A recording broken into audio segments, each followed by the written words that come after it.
Welcome. In front of me is a Motorola G77, and today I will show you how you can hard reset this device through settings.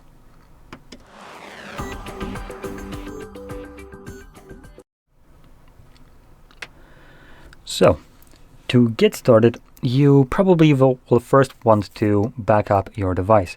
So I'm going to be quickly going over the backup methods process that you can take so you can preserve all your data that is stored right now on this device, as reset will just straight up delete everything.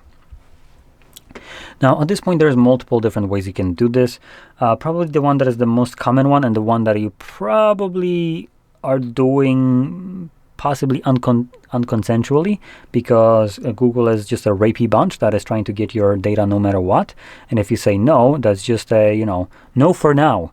We're going to get you one day, you're going to trip up by mistake, say yes, and we're just going to be there to, ram you straight in there, get all your information right away. And hey, you might be tripping up with giving us consent there by mistake, but we're not going to be giving you any kind of ways to stop it. So because of that, you probably have all your data already hoovered up by Google, even though you didn't want to. I sure as shit know that has been me. Screw you, Google. But if you don't know, you can quickly check it. So we're going to go into settings, and in settings you will want to navigate down to backup or copy data. And here we have backup data, and as you can see, this is going to be done through Google.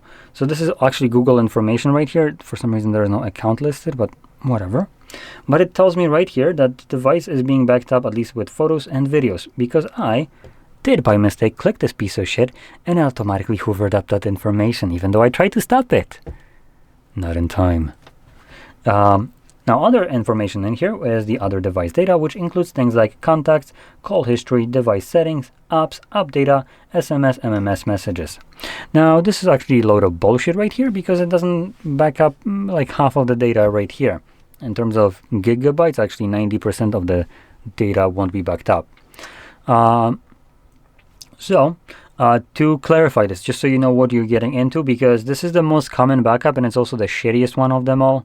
When you create a backup through Google, as this is what this is, you have limitations. Number one, photos and videos that we have right here, you're limited only to 15 gigabytes of it. That actually includes any kind of other things like call histories and anything like that. But you're limited to 15 gigabytes, as this is the free tier of your Google Drive. That's what you get with your account. If you want more, you need to pay for it, which means that if you have more than 15 gigabytes of photos as a free user, they're not getting all backed up.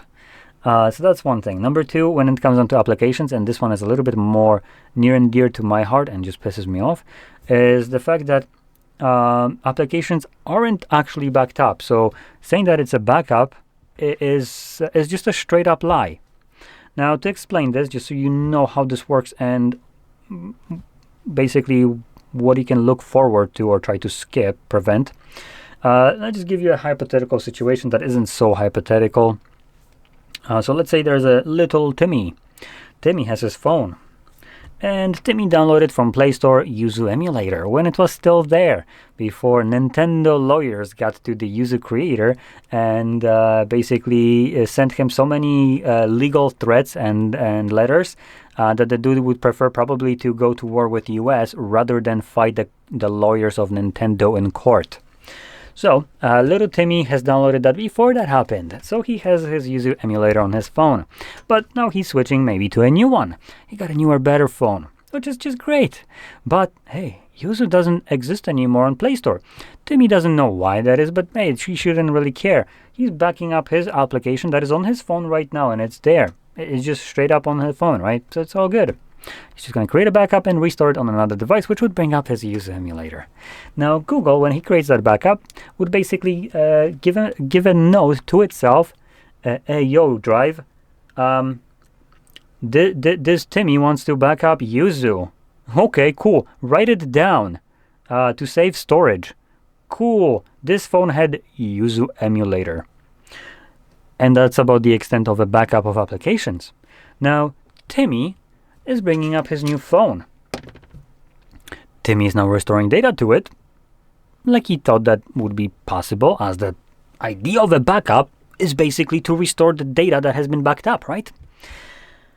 And once the restore is finished, he's checking for Yuzu because he wants to play that Nintendo emulated games, right? And well, Yuzu is nowhere to be found.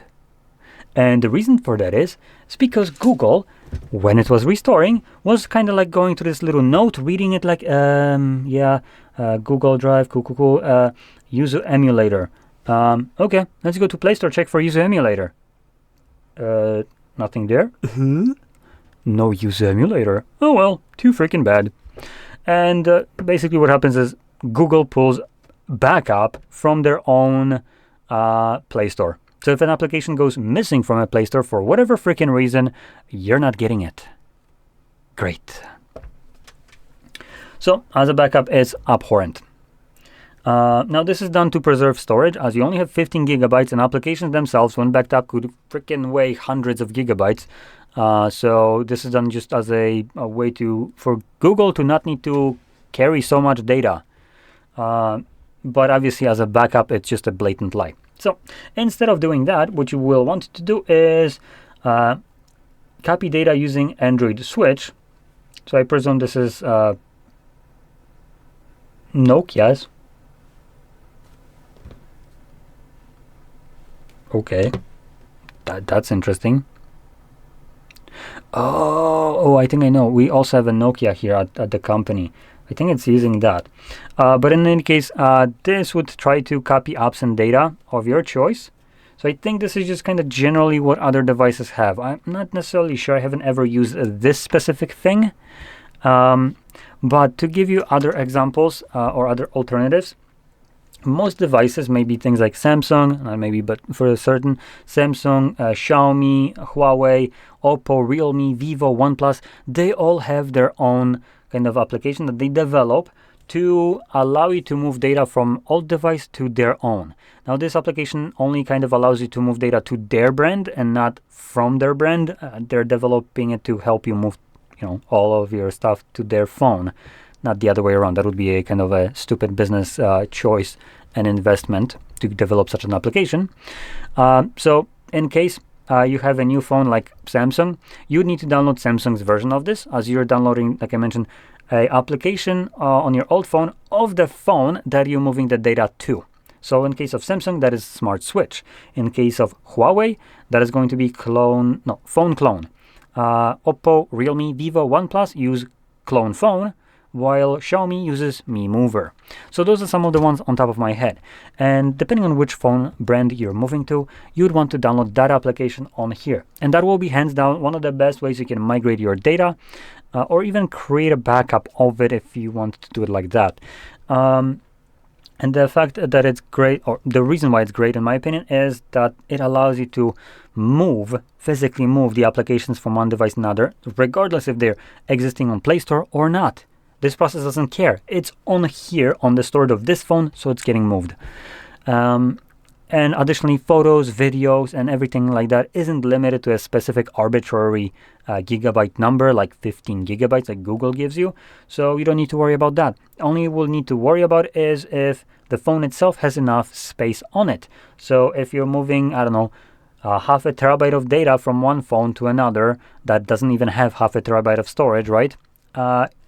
Obviously that wouldn't be feasible. So, but if you have the same amount, like 256, you're good to go. That shouldn't be a problem.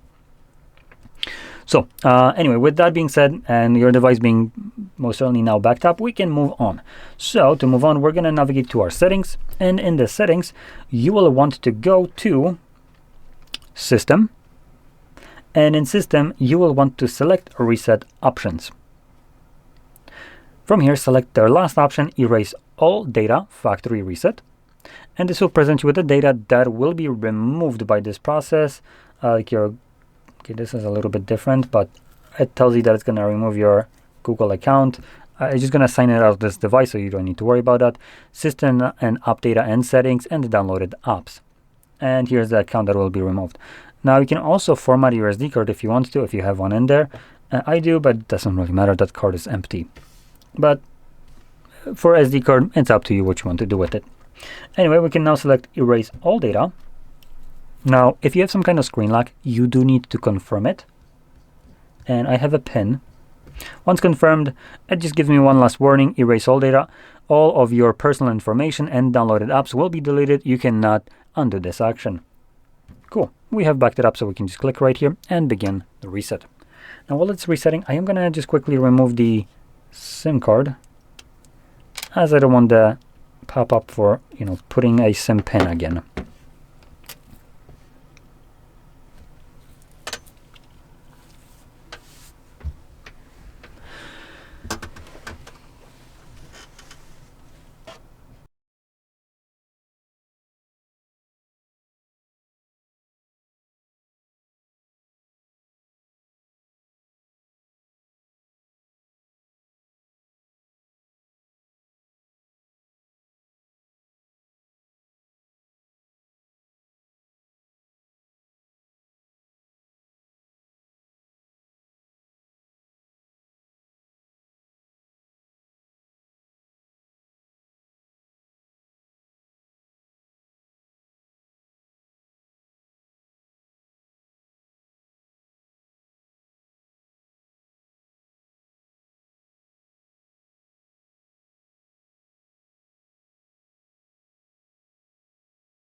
And as you can see, the process is now finished, and you can set up your device however you like.